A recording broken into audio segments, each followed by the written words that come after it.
Sound the alarms. Sound the alarms.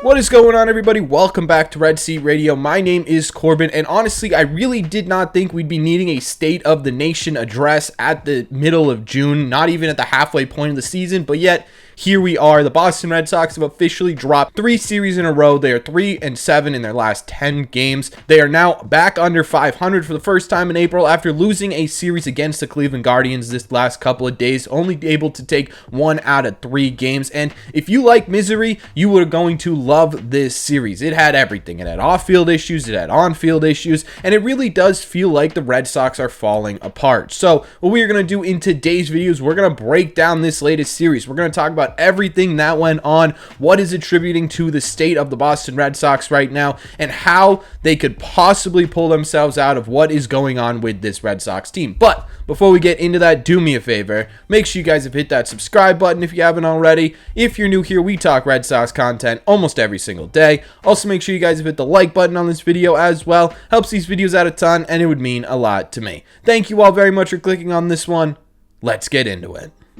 So what we normally do on these series recap / highlight videos is start with the offense, then go to the pitching and talk about the defense if we need to. But there was so much going on in this series. I think the best way to break this series down is to go game by game, because it really felt like game 1 was a completely different series than game 3. So let's start at game 1. And we saw James Paxton get the ball in the first game. And after a really rocky first inning, he managed to go 7 innings on 106 pitches, allowing just 2 earned runs on 6 hits. He did walk 2, which is fine. And he struck out 9. This is exactly what the Red Sox needed from James Paxton. With Chris Sale going down and everyone else sort of being all over the place besides Bayo, James Paxton really needed to step up in this series, and he did exactly that. It was exactly what this Red Sox team needed. As for the offense in this series, they showed up in this one, scoring 5 runs on 2 RBIs from Kike, who had an RBI single and an RBI walk, a RBI single from Rob Refsnyder, who was quite literally at this point the Freddy Krueger equivalent of left-handed pitchers, and an RBI single from Pablo Reyes, as well as a sac fly from Alex Verdugo, who, don't worry, we'll get to. Don't worry, we'll talk about him. As for the bullpen in this game, Chris Martin had a really rare implosion on the mound in the 8th inning. I'm still not really worried about him. I think that if everything was going right with the Red Sox right now, he finishes that 8th inning very cleanly. I think it's just a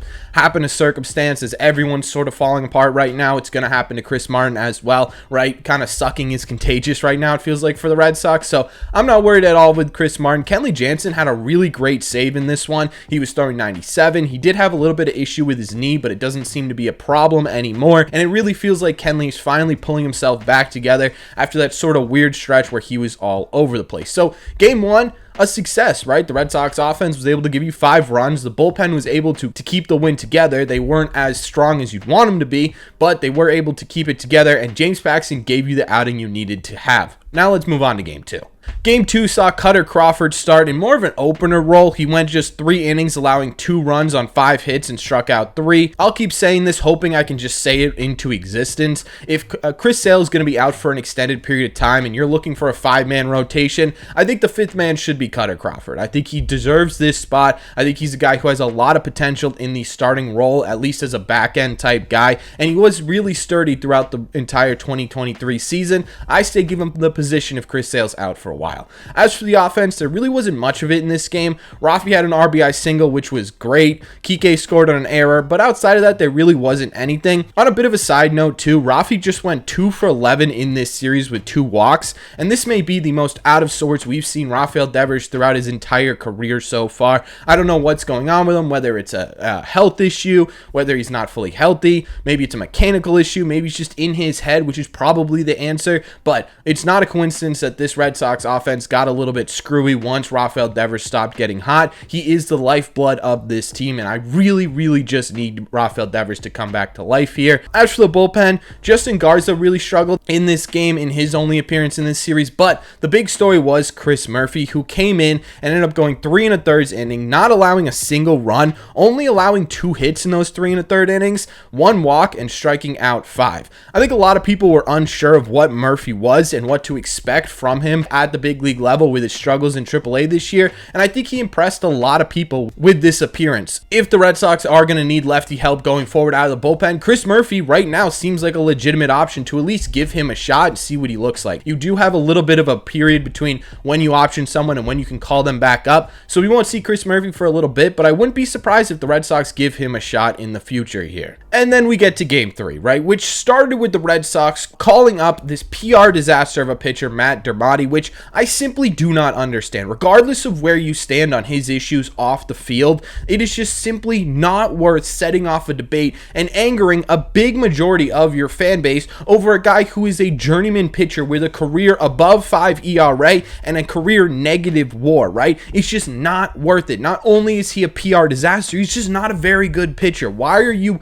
putting your stake in setting off a debate within Red Sox Nation for a guy who was only able to go 4 innings, allowing 4 hits, 3 runs, and only striking out a singular batter, and then immediately DFAing him? I just don't get it. At this point, I think most Red Sox fans just want to watch watchable baseball and enjoy the players on the field, and in this game, you got neither of those because of the guy on the mound. It does not make any sense to me. Why take that risk? Why bring this guy up? Why not start Corey Kluber, or why not start Nick Pivetta? And obviously we'll get to Corey Kluber in a second, but if that was going to happen anyways, why not just start those guys and avoid this big hole mess? I just don't get it. I don't get what the Red Sox are doing right now. Then you also find out Alex Cora has decided to bench Alex Verdugo because he did not hustle out a double play in the second game of this series, which I know a lot of people were upset about, but I actually back Cora on this. If Alex Verdugo wants to be a leader of this team, he's going to set the tempo of this team. Whether he wants to be or not, he is a leader right now in this clubhouse, and if he's not hustling, what message does that send to everybody else? He needs to be held to a higher standard than what everyone else is held to because of where he wants to be with this team. He wants to be a leader. He's going to be treated like a leader. And if you're not going to be hustling and you're not going to be setting a good example, fine. Sit on the bench and figure it out and come back and really be that leader you want to be. I fully back Alex Cora on this. I know some people are going to disagree, so let me know in the comment section down below. What did you think of Alex Cora benching Alex Verdugo? As for the offense in this series, again, very few positives. Jarren Duran's still slumping a bit, but you can start to see the adjustments he's made, and that is huge. He had a double in this game and an RBI. He looked really good at the plate in this game alone. Again, still slumping overall, but you could see those adjustments start to be made. Tristan Casas actually had a really great series. He hit a home run in this game. It was the only home run by a Red Sox player in this entire series. Hopefully, we start to see some home run power come back with Duvall coming back. Hopefully, Rafi can figure it out, and if Tristan Casas can get a little power going, that would be fantastic. Tristan Casas is looking much better at the plate, regardless of what Dave O'Brien is saying about Tristan Casas every time he gets up to the plate, but Tristan Casas is looking much more comfortable at the plate, and you're starting to see those results that we've been wanting to see from Tristan Casas in this series, so that was a really great sign. As for the bullpen, Corey Kluber is the biggest story out of the bullpen, right? He managed to go 3 1/3 inning, allowing 11 total hits and 7 earned runs while only striking out a single batter. But hey, he only walked 1 guy too, so I guess there's progress there. I'm all set on Corey Kluber, right? I've been pretty adamant about, hey, you can't DFA a really storied veteran super early in the year. You're not really super early in the season anymore. There is, I think, enough precedent to move on from Corey Kluber and DFA this guy. He just simply does not have it. He just simply cannot figure it out. And I do hope for Corey's sake that he could figure it out somewhere else. It just can't be here, right? It simply cannot be with the Red Sox anymore. And as much as I feel bad for Corey Kluber, he just doesn't have a place on this team. In total in this series, it's just all over the place right now. It doesn't feel like a single portion of this team is on the right page, and it feels like everyone is just playing off. It doesn't feel like anyone's locked in besides Masataka Yoshida, who just consistently hits the ball. It's just what he does, but outside of Masa, it really doesn't feel like anyone else is playing at a consistent level. And what do you do to fix this?